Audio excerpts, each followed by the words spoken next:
It's one thing to have a big issue. It's one thing to know that you are constantly looking at your issue. It's another thing to have somebody that you live with remind you of your problem every single day. Every single time her kids walk past, it's a reminder. Every single time she sees that smirk on her face, it's a reminder.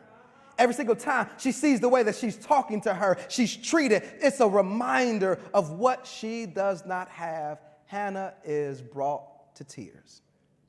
And the scriptures say, year after year, after year after year, she would go through the same thing.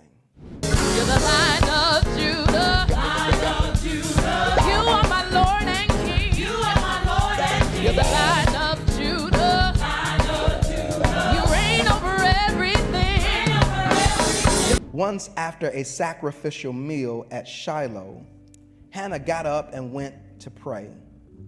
Eli the priest was sitting at his customary place beside the entrance of the tabernacle. Hannah was in deep anguish, crying bitterly as she prayed to the Lord. And she made this vow, O Lord of heaven's army, if you will look upon my sorrow and answer my prayer and give me a son, then I will give him back to you. He will be yours for his entire lifetime. And as a sign that he has been dedicated to the Lord, his hair will never be cut. As she was praying to the Lord, Eli watched her. Seeing her lips moving but hearing no sound, he thought she had been drinking.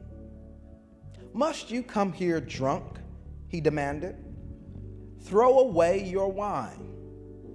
Oh, no, sir, she replied. I haven't been drinking wine or anything stronger, but I am very discouraged. I was pouring out my heart to the Lord. Don't think that I am a wicked woman, for I've been praying out of great anguish and sorrow. In that case, Eli said, go in peace. May the God of Israel grant the request you have asked of him. Oh, thank you, sir, she exclaimed. Then she went back and began to eat again, and she was no longer sad. You're holy, mighty, worthy of the glory. You're holy, mighty, worthy of the glory. That's why. Her husband didn't have this faith. Nobody else had the faith that she had. But something in her faith said, it is impossible for the God that I serve to see my pain, to see my anguish, to see my hurt, to see my circumstance, to see my issues, and then choose not to respond to my request. So if I know that God hears me, if I know that God heard me, if I know that God gave an ear to me, I don't have to worry about nothing else. What would have happened if Hannah didn't pray? David wouldn't be. If David isn't, Israel doesn't turn into the nation it needs to be. What would have happened if Hannah hadn't prayed? Israel, not nation. Now there's no need for them to be now taken over in Roman Empire some generations and generations and generations later. If there's no need for them to be taken over, then there's no space for a carpenter to rise up under Roman influence to now change the world. What would have happened if Hannah had not prayed?